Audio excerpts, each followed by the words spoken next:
तो hello everyone, welcome back to my channel. तो friends देखिए, न्यू अपडेट्स में एक चीज़ ये निकल के आ रही है कि जो बीपीएससी है उसमें जो महिलाओं को आरक्षण की कोटी दी जाती है उसमें मोस्टली ये कहा जाता है कि बिहार की जो महिला है सिर्फ उन्हें आरक्षण दिया जाए। लेकिन आप देख रहे हैं जब से बीपीएससी का एग्ज़ाम हो रहा है, 2 बार हो चुका है, उसमें अदर स्टेट की महिलाओं को भी आरक्षण मिल जाता है जो कि 35% का होता है। तो वो जनरल में ही काउंट होता है, जनरल में आरक्षण दिया जाता है 35% महिलाओं को। तो इसलिए वो अदर स्टेट की भी महिलाओं को ये आरक्षण मिल जाता है। तो इसके साथ ही साथ जो बीपीएससी में खाली सीटों की संख्या बढ़ रही है और साथ में जो महिलाओं का कट ऑफ होता है वो क्यों ज़्यादा बढ़ रहा है, क्योंकि आपने देखा है कि कई बार पुरुषों से भी ज़्यादा महिलाओं का कट ऑफ इस बार गया है। तो और किस तरह से कट ऑफ को बनाया जाता है, तो इससे रिलेटेड आज की अपडेट है। साथ में पोस्टिंग, एक और चीज़ मैं आपको बता देती हूँ कि पोस्टिंग किस तरह से हो रही है, पहले कहाँ पोस्टिंग दी जा रही है, मतलब मिडिल में दी जा रही है या फिर अपर क्लासेस में दी जा रही है। तो उससे रिलेटेड आज की न्यूज़ है, तो वीडियो पर लास्ट तक बने रहे और चैनल को भी सब्सक्राइब कर लीजिएगा। तो चलिए फिर फ्रेंड्स स्टार्ट करते हैं। तो ये देखिए, पहले कोचिंग संस्थानों में पढ़ाने वाले सरकारी शिक्षक होंगे बर्खास्त।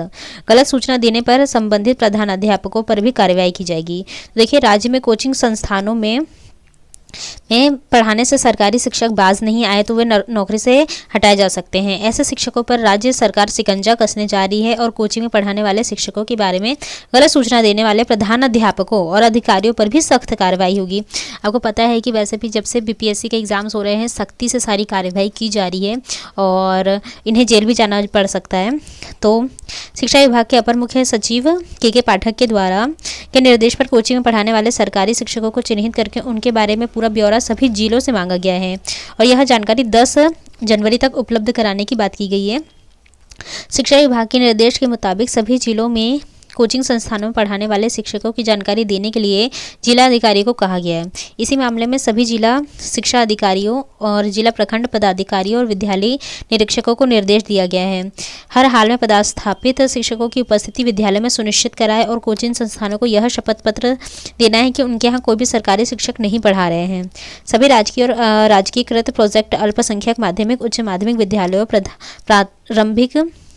प्रारंभिक विद्यालयों के प्रधानाध्यापकों से कहा गया है कि वह अपने अपने विद्यालयों में यह सुनिश्चित करें कि कोई भी शिक्षक कोचिंग में नहीं पढ़ा रहे हैं और विभाग द्वारा तय तिथि में ऐसे शिक्षकों की सूचना उपलब्ध कराना आवश्यक है जो कोचिंगों में पढ़ाते हो और इस बारे में गलत सूचना देने वाले अधिकारियों और प्रधानाध्यापकों पर कार्यवाही की जाएगी। तो ये है कि आप लोग अब इसमें आपका सिलेक्शन हो गया है और अब आप जाने वाले हैं स्कूलों में पढ़ाने के लिए, तो आप किसी भी तरह से कोचिंग संस्थानों में ना पढ़ाएं। वैसे आपके पास तो टाइम भी नहीं बचेगा पढ़ाने के लिए, वरना आप पे कार्रवाई होगी।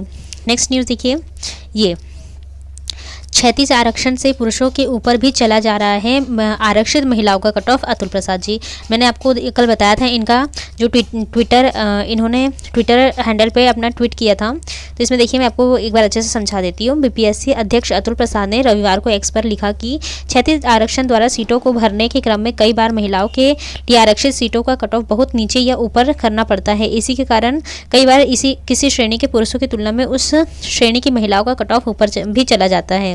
विदित हो कि 36 आरक्षण का अर्थ किसी श्रेणी विशेष के भीतर आरक्षण देना है। महिलाओं और दिव्यांगों को इसी तरह का आरक्षण दिया जाता है। बीपीएससी के अध्यक्ष ने बताया कि इस श्रेणी के आरक्षण में तयशुदा संख्या में सीटों को आरक्षित करने की गारंटी निहित रहती है और लिहाजा उस तयशुदा संख्या तक पहुंचने के क्रम में कई बार कट ऑफ में काफ़ी बदलाव भी हो जाता है। तो देखिए, उदाहरण के लिए यदि अनारक्षित श्रेणी की 100 सीटें हैं और महिला आरक्षण 33% है तो रिजल्ट बनाते समय पहली बाध्यता 33 महिलाओं को लेने की होती है। यदि किसी एक समान कट ऑफ मार्क्स पर 70 पुरुष और 30 महिलाएं आती हैं तो महिलाओं की संख्या 3 और बढ़ाने के लिए उसके कट ऑफ में कमी करते हैं। उसके कट ऑफ में देखिए कमी की जाती है और इसके साथ ही नीचे से 3 पुरुषों के का नाम भी रिजल्ट से हटा दिया जाता है। यानी कि मान लीजिए 3 पुरुष हैं और 3 महिलाएं हैं, तो इन महिलाओं को 33% में 3 को जोड़ने के लिए इन 3 पुरुषों को हटा दिया जाता है उनके कट ऑफ पे। ताकि कुल संख्या 100 बनी रहे। ऐसे में पुरुषों का कट ऑफ बढ़ता है और महिलाओं का कट ऑफ में उसका अंतर और भी बढ़ जाता है। ऐसी भी स्थिति हो सकती है कि शुरुआती 60 रिजल्ट में ही 33 महिलाएं शामिल हो जाए और ऐसे में महिलाओं को 60वीं मेधा सूची पर ही जो कट ऑफ होगा वह निर्धारित हो जाएगा, जबकि पुरुषों का कट ऑफ जो 100वीं मेधा सूची रैंक पर हो वह भी हो सकता है। यदि अनारक्षित वर्ग में चुना गया अंतिम उम्मीदवार पुरुष हो तो ऐसी स्थिति में अनारक्षित महिलाओं का कट ऑफ अनारक्षित पुरुषों से भी अधिक हो जाता है। तो ये बात सही है। आई होप आपको ये चीज़ समझ में आ गई होगी। बाकी मैं इसे अपने टेलीग्राम चैनल पर डाल दूंगी, आप वहाँ से पढ़ लीजिएगा इसे आराम से। ये देखिए यहाँ पर भी इन 3 last month 2,25,000 government jobs are still counting. तो आपको पता है कि ये अभी भी हो रहा है और साथ में अभी TRE 3 की भी बात की जा रही है।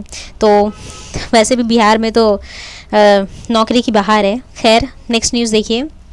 उच्च माध्यमिक के 35,000 अध्यापकों की पहले होगी पोस्टिंग। जैसे मैंने आपको बताया पोस्टिंग किस तरह से होगी, छात्रों की संख्या के अनुपात में होगा स्कूलों में पदस्थापना। तो राज्य में बिहार लोक सेवा आयोग की दूसरे चरण की अध्यापक नियुक्ति परीक्षा के आधार पर अध्यापक पद पर नियुक्ति के लिए अनुशंसित अभ्यर्थियों में सबसे 11वीं 12वीं कक्षा के चयनित तकरीबन 35,000 अध्यापकों को विद्यालय आवंटित होगा। इसलिए 11वीं 12वीं के अध्यापक 9वीं 10वीं कक्षा को भी संभाल सकते हैं, उससे नीचे की कक्षा को तो आसानी से ही संभाल सकते हैं। यह निर्देश शिक्षा विभाग के अपर मुख्य सचिव के पाठक ने राज्य के सभी जिलों के जिलाधिकारियों को अपने उस आदेश में कहा है कि जिसमें बिहार लोक सेवा आयोग की दूसरे चरण के अध्यापक नियुक्ति परीक्षा के आधार पर अध्यापक पद पर नियुक्ति के लिए अनुशंसित अभ्यर्थी की पोस्टिंग के पहले स्कूलों में छात्र संख्या के अनुपात में शिक्षकों के रैशनलाइजेशन के निर्देश दिए गए हैं। शिक्षकों का रैशनलाइजेशन इसलिए होगा ताकि हर विद्यालय में छात्रों की संख्या के अनुपात में शिक्षक अवेलेबल हो सके। और यहाँ देखिए, यहाँ पर सॉफ्टवेयर से होगा पदस्थापना। बिहार लोक सेवा आयोग की दूसरे चरण के अध्यापक नियुक्ति परीक्षा के आधार पर चयनित अध्यापकों की पोस्टिंग सॉफ्टवेयर से होगी और सॉफ्टवेयर से होने वाली पोस्टिंग शिक्षा विभाग के राज्य मुख्यालय से की जाएगी। तो आपको पता है कि जहाँ पर छात्रों का जैसा अनुपात होगा उसके हिसाब से ही शिक्षकों को वहाँ पर डाला जाएगा। ये मैं आपको कल समझा चुकी हूँ। बाकी नेक्स्ट न्यूज़ देखिए। 1 लाख से अधिक अध्यापकों के थंब इम्प्रेशन की जांच शुरू हो चुकी है और उसमें आप देख रहे हैं कि हर दिन कोई ना कोई फर्जी अध्यापक पकड़ाए जा रहे हैं। तो देखते हैं कि आगे क्या होता है। बाकी इसके लिए ये कहा जा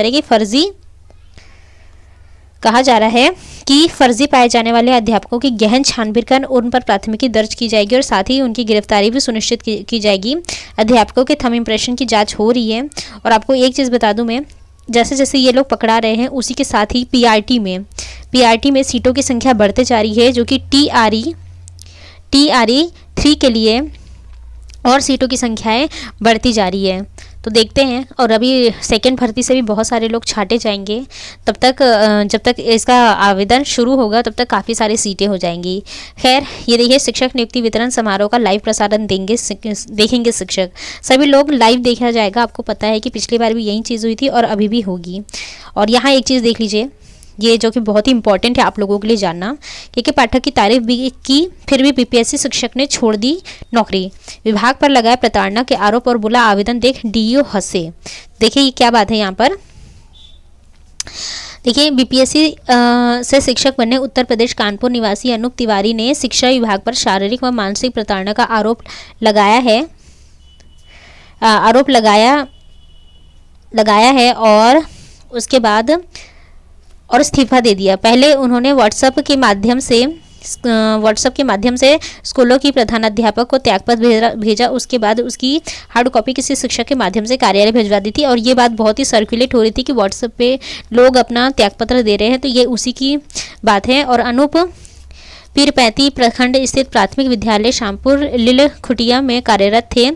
डीपीओ स्थापना देवनारायण पंडित ने बताया कि पहले चरण में जिलों में 3,760 शिक्षकों की नियुक्ति होनी थी, जिसमें 3,503 शिक्षकों ने ही अब तक योगदान दिया। देखिए, इसमें 200 शिक्षकों ने अभी तक योगदान नहीं दिया है। और शिक्षक अनूप ने बताया कि सुबह 8 बजे से स्कूल के लिए निकलना होता था। सड़क अच्छी नहीं थी, 1 घंटा इंतजार करने के बाद गाड़ी मिलती थी। ठंड के मौसम में लौटने में शाम हो जाती थी, बहुत परेशानी थी। उन्होंने कहा कि एक इंसान नौकरी परिवार के लिए करता है। जब परिवार से ही दूर रहना पड़े, उनसे मिलने के लिए छुट्टी न मिले तो ऐसा नौकरी का क्या फ़ायदा। 1 माह की नौकरी के दौरान शारीरिक और मानसिक दोनों तरह से परेशान किया गया था, हो गया था, इसीलिए इस्तीफा देने का निर्णय लेना पड़ा। उन्होंने आरोप